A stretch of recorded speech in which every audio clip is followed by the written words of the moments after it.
আসসালামাইকুম বন্ধুরা, দেখুন আমি রান্না করব লাকড়ির চুলায় গরুর মাংস। চুলায় হাঁড়ি বসাই দিছি, এখন তেল ঢেলে দেব। বন্ধুরা দেখুন কিভাবে রান্না করি।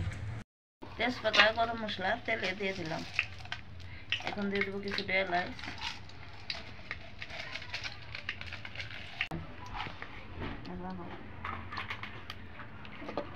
আমি মশলাটাকে একটু ভেজে নিব, তারপরে পেঁয়াজ কুচি দিয়ে দেব।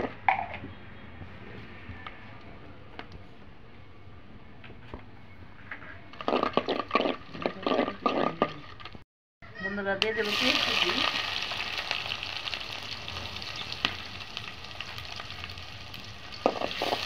পেঁয়াজটা আমি একটু ভালো করে ভেজে নেব।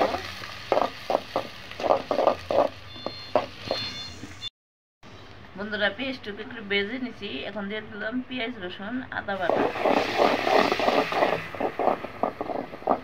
বন্ধুরা এখানে আদা, রসুন, জিরে তিনটা মিনিট একে একে আমি এখন মশলাগুলি অ্যাড করে দেবো। হলুদের গুঁড়া, বন্ধুরা এখানে আমি 2 কেজি দিয়ে দিলাম মরিচের গুঁড়া, ধনিয়া গুঁড়া। পানি অ্যাড করে দেব। পানি অ্যাড করে মশলা ভালো করে কষিয়ে নেব।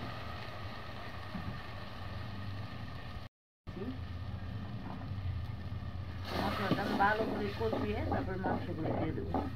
বন্ধুরা আমার বিয়ের ছেলে হয়েছে, ছেলের আকিকার বুঝতেছে।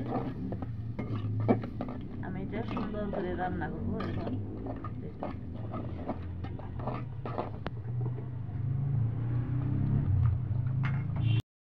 বন্ধুরা দেখুন, এখন মাংসগুলো দিয়ে দেবো।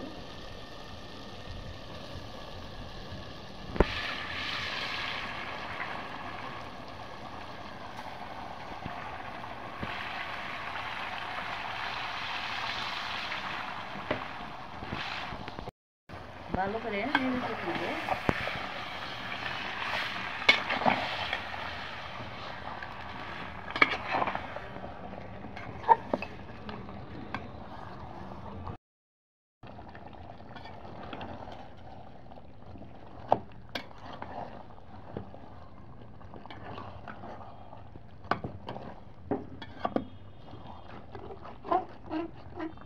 বন্ধুরা এখন আমি ঢেকে দেবো।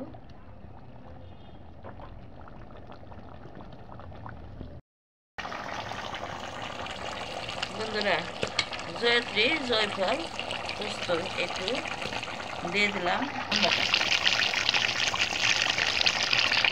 ভালো করে নেড়ে দেবো।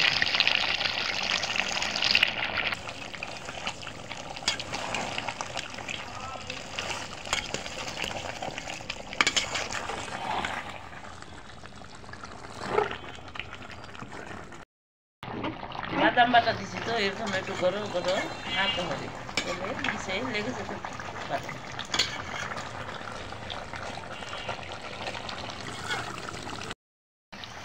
বন্ধুরা দেখুন মাংস কষাই নিছি, এখন আমি কিছুটা আলু অ্যাড করে দেবো।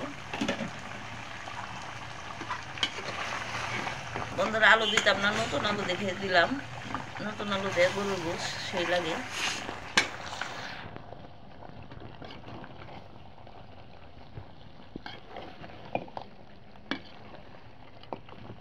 এখন আমি আর একটু ঢেকে দেবো।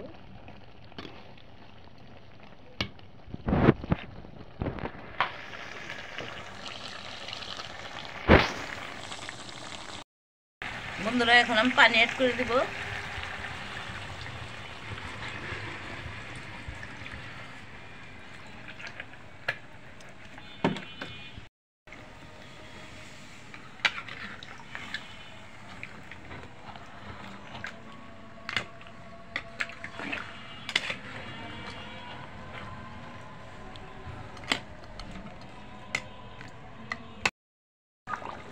বন্ধুরা দেখুন আমার তরকারি রান্না কমপ্লিট, এখন নামিয়ে পরিবেশন দেব। বন্ধুরা এভাবে গরু মাংস রান্না করে খাবেন। আর আমার রান্না যদি ভালো লেগে থাকে আমার ইউটিউব চ্যানেলকে সাবস্ক্রাইব করবেন, লাইক দিবেন, কমেন্ট করবেন। বন্ধুরা দেখুন একটু গুঁড়ো দুধ ছিটিয়ে দেবো এখন। মাংসটা রান্নাম বিয়েবাড়ির মাংসের স্টাইলে। আপনাদের যদি ভালো লেগে থাকে আপনারা এইভাবে রান্না করে খাবেন।